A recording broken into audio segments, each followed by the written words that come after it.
Cultural ফেস্টিভ্যালের কবর রচনা করব এবং জুলাইয়ের শহীদদের যে আকাঙ্ক্ষা সে আকাঙ্ক্ষাকে আমরা বাস্তবায়ন করব। আমরা যদি আমাদের নতুন কালচার বিনির্মাণ করতে চাই এবং বাংলাদেশের যে সমৃদ্ধ কালচার সেটাকে যদি আমরা নিয়ে আসতে চাই, অবশ্যই আমাদের জুলাইয়ের যে শহীদদের আকাঙ্ক্ষা, জুলাইয়ের যে শহীদ তাদের স্মৃতিগুলো আমাদেরকে নিয়ে আসতে হবে। এবং গত 1 বছর জুড়ে আমরা সেই কাজগুলো করার চেষ্টা করেছি। আমরা শহীদ পরিবারের কাছে গিয়েছি, আহতদের কাছে গিয়েছি, তাদের স্মৃতিগুলো শোনার চেষ্টা করেছি। বিগত সময়ে যারা ভিকটিম হয়েছিল তাদের ঘটনাগুলো আমরা নিয়ে আসার চেষ্টা করেছি।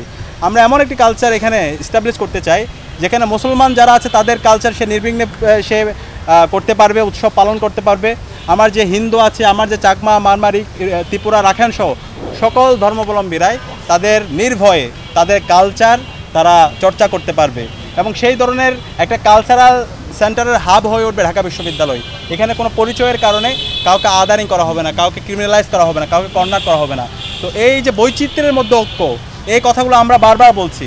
একটা হচ্ছে inclusive university, unity in diversity, সেটা ইনশিওর করাই হচ্ছে আমাদের উদ্দেশ্য এবং সে উদ্দেশ্যে আমাদের জোটের নাম দিয়েছি ঐক্যবদ্ধ শিক্ষার্থী জোট। তো ইনশাআল্লাহ আমরা যখন শিক্ষার্থীদের ম্যান্ডেট পেয়ে জয়ী হয়ে আসবো, একটা মাল্টিকালচারাল ইনস্টিটিউশন হবে আমাদের ঢাকা বিশ্ববিদ্যালয়।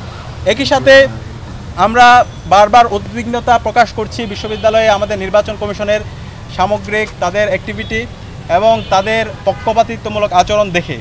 আমরা দেখতে পেয়েছি আচরণবিধিতে সুস্পষ্টভাবে বলা আছে রাত 11টার পরে কোনো ধরনের প্রচারণা করা যাবে না, কিন্তু খুবই দুর্ভাগ্যের বিষয় বিভিন্ন প্রার্থীরা তারা রাত 12:30টায় প্রচারণা করছে এবং সেগুলো মিডিয়ায় আসতেছে এবং নির্বাচন কমিশনের কাছে যাওয়ার পরেও সেগুলোর কোনো ধরনের ব্যবস্থা গ্রহণ করা হচ্ছে না। আমরা সবাইকে অনুরোধ করব নির্বাচনে যে আচরণবিধি দেওয়া আছে সে অনুযায়ী সবাই যেন আমরা দায়িত্বশীল আচরণ করি। এবং এর পাশাপাশি আজকে আমরা কলা ভবনের সামনে দাঁড়িয়ে আছি, এটা বাংলাদেশের একদম আমাদের ঢাকা ইউনিভার্সিটির প্রতিষ্ঠাকালীন ফ্যাকাল্টি। তো এই কলা ভবনে আমরা যদি যাই, শিক্ষার্থীদের সাথে আমরা কথা বলছিলাম, এখানে যে ক্লাসরুমগুলো আছে ক্লাসরুমগুলো খুবই হচ্ছে কনজাস্টেড অবস্থায় আছে এবং ক্লাসরুমের যে পর্যাপ্ত ফেসিলিটি এবং এখান থেকে যে সাউন্ড হয়, সাউন্ডের যে পলিউশন এবং এখানে হচ্ছে যে কমন রুম আছে, কমন রুমটা পর্যাপ্ত না এবং কমন রুমের যে স্টাফ আছে, আমাদের একটা প্রস্তাবনা আছে কমন রুমের স্টাফ হইতে হবে অবশ্যই হচ্ছে ফিমেল, কিন্তু এখানে এবং তাদের একই সাথে ট্রেন করতে হবে, কিন্তু আমরা সেটা দেখতে পাইনি।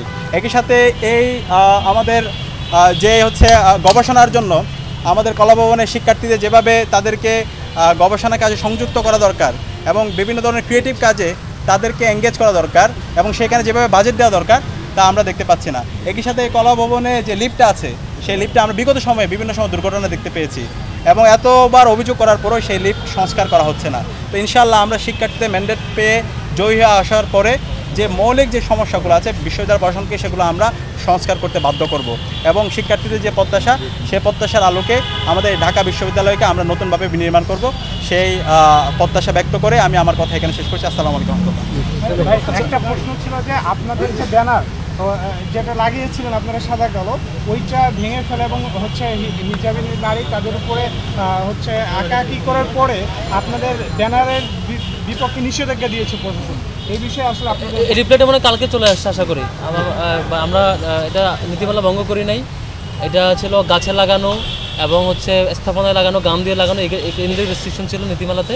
পরে নির্বাচন কমিশন একদিন আগে আমরা জানাইছি তাহলে আমরা নিজেরা ফ্রেম বানিয়ে লাগাইতে পারবো কিনা, বলেছেন যে লাগাইতে পারবা, পরে লাগিয়েছি।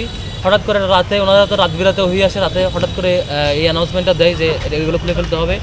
তবে স্যাররা বলেছে তোমরা তো নির্বাচন কমিশনের আচরণবিধি লঙ্ঘন করো নাই, ঠিক আছে, তবে আচরণে কিছু ফাঁকফোকর আছে, ফাঁকফোকরের জায়গায় গ্যাপ হয়ে গেছে, আমরা নতুন করে নিয়ম দিচ্ছি, এখন আর লাগাইতে পারবো না, খুলে ফেলতে হবে।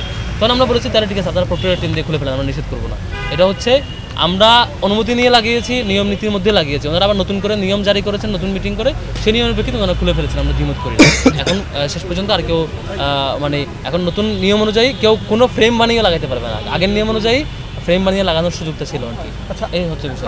আইএসপিআর ঘন্টা দুয়েক আগে বলেছে যে সেনা মোতায়েন থাকবে না, যে প্রয়োজনে নিরাপত্তার প্রয়োজনে সেনাবাহিনী মোতায়েন করা যেতে পারে এবং ভোট গণনার সময়ও সেনাবাহিনী থাকতে পারে প্রয়োজনে।